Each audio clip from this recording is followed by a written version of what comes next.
Maka kebalikannya, seorang rawi yang diketahui oleh murid-muridnya, orang ini tidak pernah mentadlis, maka dipuji.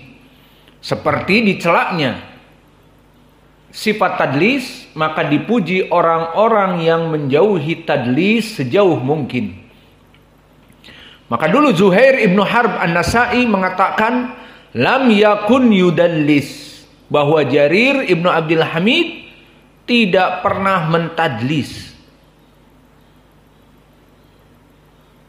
Dan juga Sulaiman ibnu Daud asy-Syadzakuni mengatakan, warawa anhu ma yadullu ala tadlis, maka semua periwayatannya dia menunjukkan tidak pernah dia itu mentadlis. Dan muridnya Qutaibah ibnu Sa'id, muridnya Jarir, seperti di sanad ini, Qutaibah ibnu Sa'id mengatakan al-hafidh al-muqaddam, maka dia adalah al-hafidh al-muqaddam. Namun kata Qutaibah dalam keadaan insaf, dia masuk kepada perkara Syiah, seperti tadi disebutkan oleh Imam Ahmad.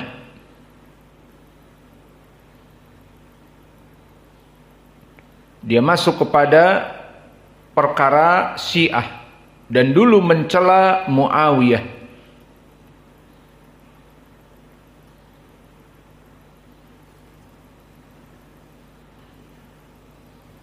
Maka inilah insaf dari Qutaibah ibnu Sa'id. Dia mengatakan hafid imam muqaddam, guruku, namun dia mempunyai pemikiran sedikit Syiah.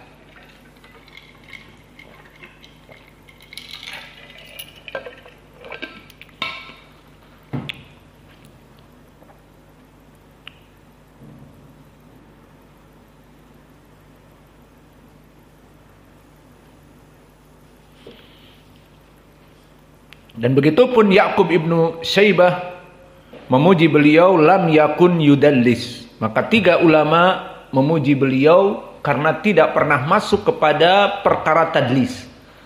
Maka mulai dari sekarang jauhilah sifat dusta dan tadlis, karena itu akan menyebabkan jatuhnya kita dalam menuntut ilmu dan menjadi dai. Kemudian masuk kepada Al-A'mash, dan dia adalah Sulaiman ibnu Mihran. Dan Al-A'mash sering kita lewati, di mana dia imam di dua tempat, di dua cabang ilmu yang besar, imam di Al-Quran dan juga imam di ilmu hadis.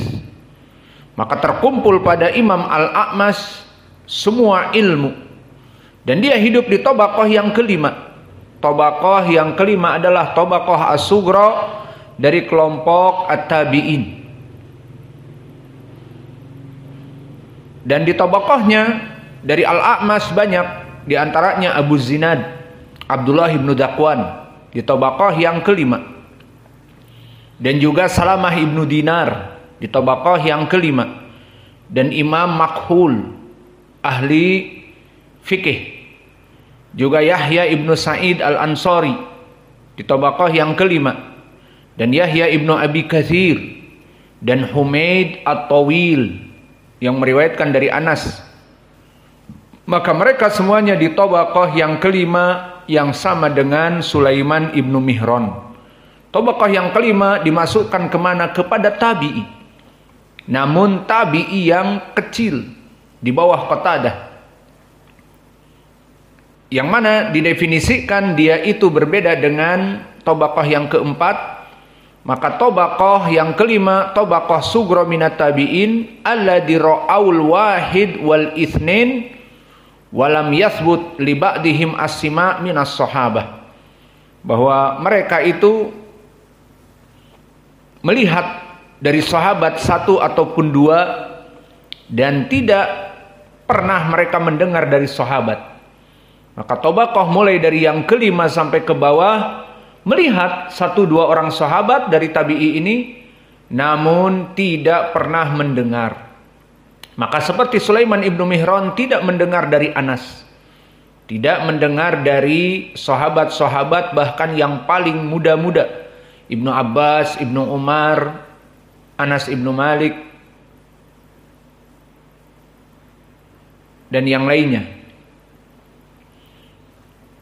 Maka Sulaiman ibnu Mihran imam di atas derajat thiqah, berkata Yahya ibnu Sa'id al-Qattan yang mutasyaddid, wa huwa alamatul Islam. Al-alamah, dilaqabi seseorang al-alamah dikarenakan dia itu menjadi alim di dalam berbagai cabang ilmu. Seperti misalnya Syekh kami Muqbil disebutkan al-alamah Muqbil al-Wadi'i. Maka jika kita rujuk kepada ilmunya, dia farisun fi ilmil hadis, wa farisun fi ilmi lugatil arabiyah, wa farisun fil fiqh, dan seterusnya. Maka itu yang dinamakan dengan al-alamah. Maka Yahya ibnu Ma'in memujinya alamatul Islam. Dia adalah masuk kepada cabang-cabang ilmu dan menjadi panglimanya di dalam ilmu-ilmu tersebut. Dan disikohkan dan dijadikan imam oleh para ulama. Berkata Abu Zur'ah imam. Berkata Abu Hatim siqatun yuhtaju bi hadisihi. Dan dikatakan oleh Syu'bah di saat disebut Al-A'mas hadal mushaf, bahwa Syu'bah memuji Al-A'mas dengan mushaf bagaikan Al-Quran hafalannya.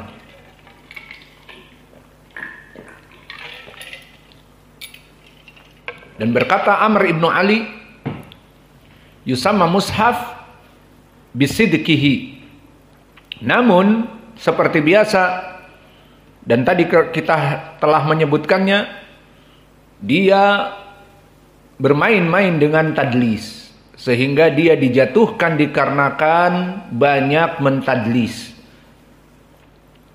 Tidak mendengar dari gurunya, dipikirnya orang bisa ditipu. Maka dia mengatakan an padahal tidak mendengar dari gurunya, terutama guru-gurunya yang dhaif. Maka di sini diketahui, dan akhirnya para ulama berhati-hati dan mengatakan seperti dikatakan oleh Imam Ad-Dahabi dan para ulama mempraktekannya sebelum dia dan setelah dia.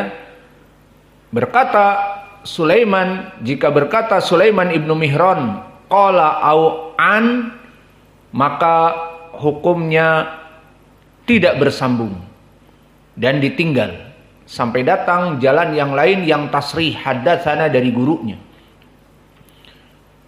kecuali jika dia meriwayatkan dari 3 gurunya yang masyhur. Siapa saja? Pertama Ibrahim ibnu Yazid an-Nakhai, kedua Abu Wa'il Syaqiq ibnu Salamah, ketiga Abi Saleh Saman Az-Zakwan Az-Zayyad.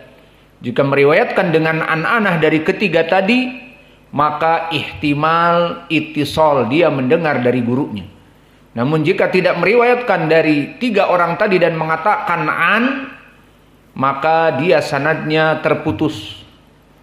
Maka inilah nasib dari mudallisin. Ditinggal hadisnya, padahal ilmunya luas. Ditinggal hadisnya sampai apa? Melaksanakan tasrih, mendengar dari gurunya. Kemudian meriwayatkan di sini dari an Abi Saleh, maka di sini sanadnya bersambung, meskipun dia di sini melaksanakan an-anah. Apalagi di sini di Sahih Al-Bukhari mempunyai kekhususan. Maka meriwayatkan dari Abi Saleh As-Samman Az-Zayyad, dilaqabi demikian dikarenakan dia yang menjual dari Irak ke Jaziratul Arab ataupun ke Hijaz, memasokkan dari minyak samin dan juga dari zaitun. Maka dilaqabi dengan Zayyad As-Samman. Apakah pada saat itu juga dia menjual minyak goreng, bimoli? Jawabnya tidak. Belum ada produksi minyak sawit. Dan dulu dia di Jaziratul Arab di Irak, mana ada pabrik sawit, mana ada satu pohon sawit pun tidak ada. Itu sawit hibrida yang ada di zaman now. Di zaman dulu belum ada. Apalagi di Saudiyah di zaman dulu belum ada minyak sawit, belum ada pabrik sawit. Sampai sekarang pun tidak ada di Arab pabrik sawit. Karena memang tanamannya dari mana? Tidak tumbuh di sana. Maka Abu Saleh As-Samman menjual minyak samin dan minyak zaitun dan yang lainnya dari Madinah ke Kufah. Maka dia termasuk dari pedagang dari muhaddisin.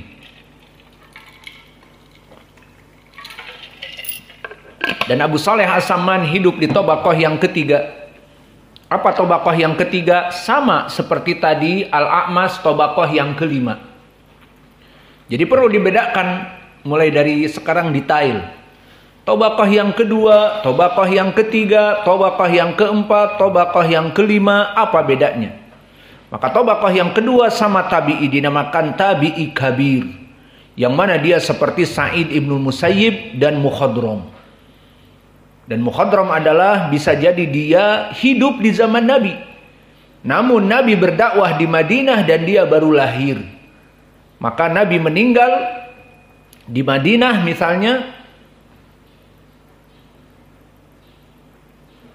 di 10 tahun di Madinah, dia usianya baru 7 tahun, baru 6 tahun dan tidak meriwayatkan hadis. Itu dinamakan Mukhadram.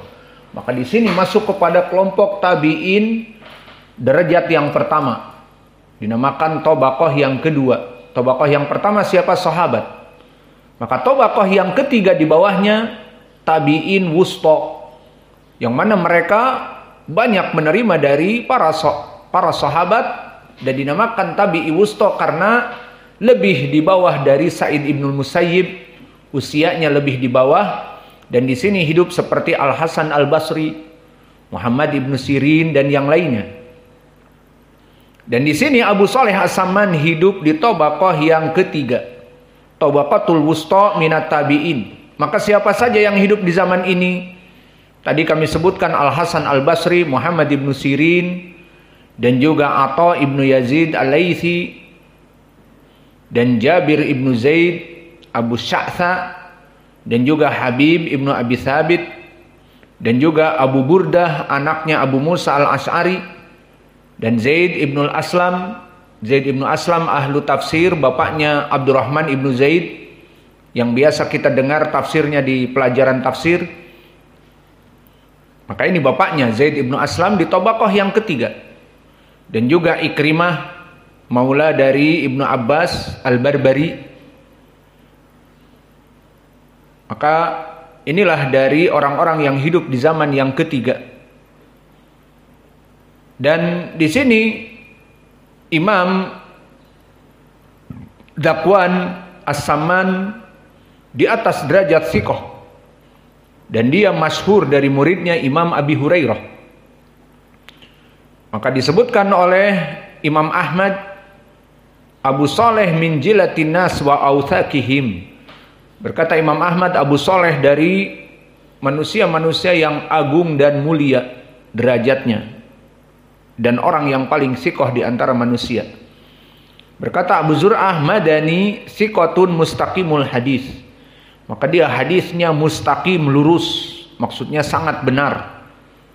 Wa kana indana sikotun sabtan. Berkata Ali ibnul Madini, bagi kami dia itu sikotun sabtun.